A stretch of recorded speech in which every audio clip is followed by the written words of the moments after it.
She was the best mom a boy could ever, or a girl could ever have. Cade Kinzel's mother was special to many people. An entire crowd gathered at the Virginia Beach Kellum High School field, where Janine Kinzel taught physical education for 14 years. But last week, she died unexpectedly. She always pushed on as a brave example for her 3 children that meant the world to her. Everyone had to let go, but 11-year-old Cade says he'll keep his mother's spirit in his heart. I just wanted to do what, follow in her footsteps.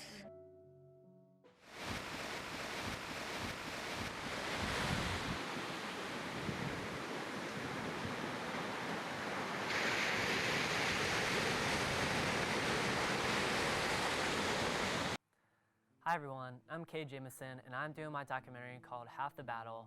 That's my life story based on my trauma that I experienced as a child up until now. So I have a lot of happy memories about my mom.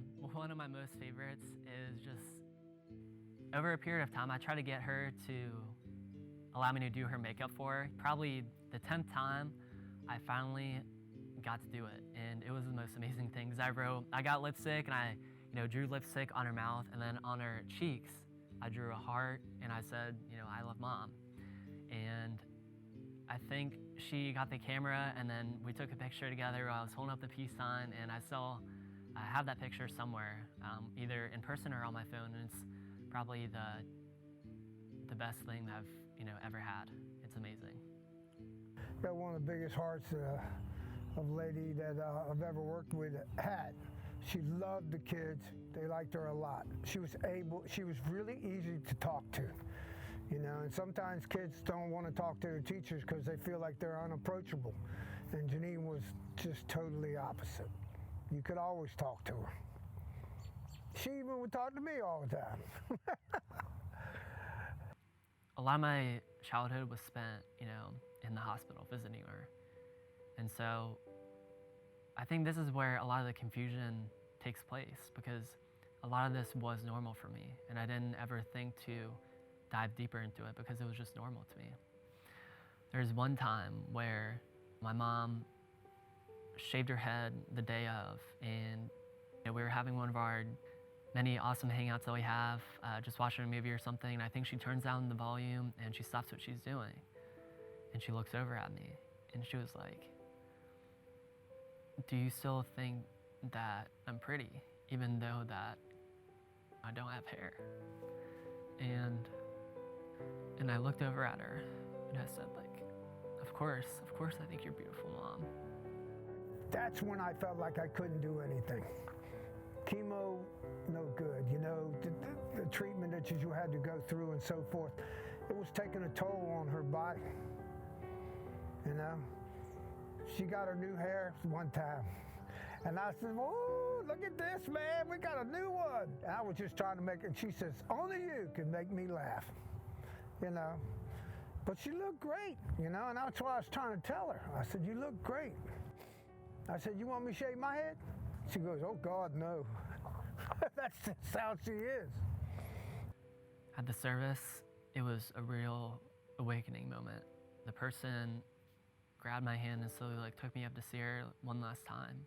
When I looked at her, I thought that it would be one of those moments where she was just joking. I thought she was gonna pop up and say, "Gotcha." And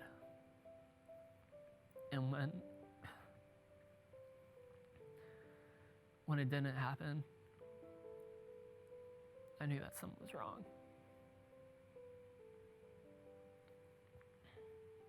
Having all this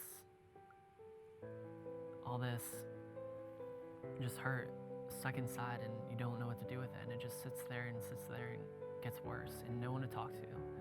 And the only person I felt like talking to, or I knew that really cared, is now gone.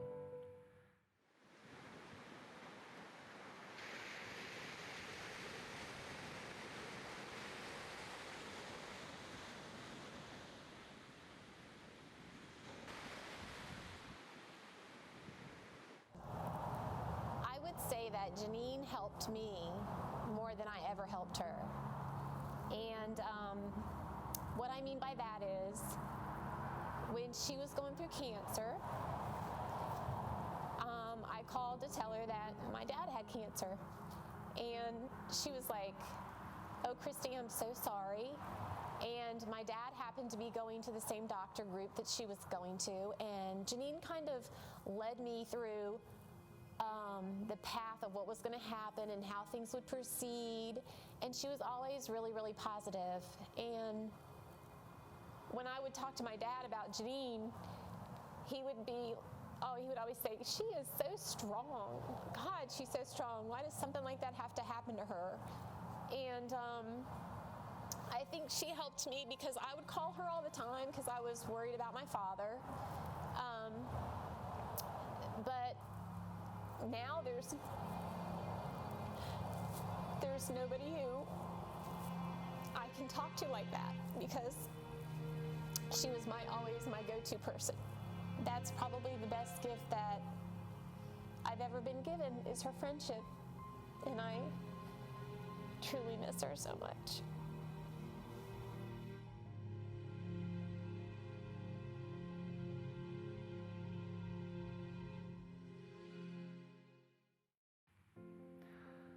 So my Christian faith has definitely been a huge, huge part of my life. And I owe that much to my best friend, Aaron Runzo.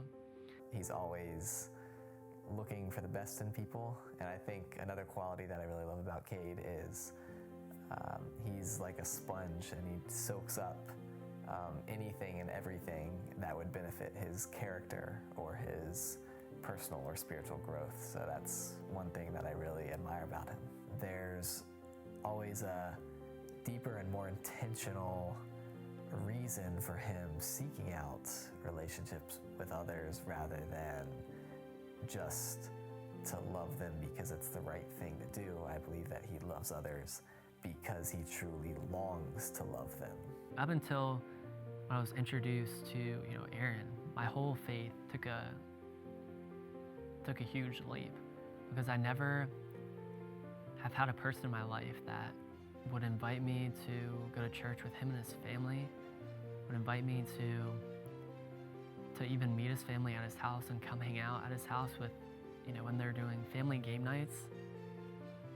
When, I needed someone at Longwood, when I needed someone during high school with whatever it was, whether it was faith, whether it was girls, whether it was friends, family, depression, anxiety, he would always be there for me. We would always have like 2-3 hour conversations. Two of the biggest things are his relationship with his mother, combined with the unfortunate passing of his mother, and then two, the relationship with his father. And so I'd say that those are two things that definitely have taken a toll on him and been challenges that he has been working through and coping with over the years. But I've definitely seen how that has motivated him and strengthened him, because he knows what false peace and false relationship looks like. Aaron has been there for me throughout everything. Like, if I didn't have Aaron and his family, I don't know what I would have done. And that's just, God knowing what you need and providing for you.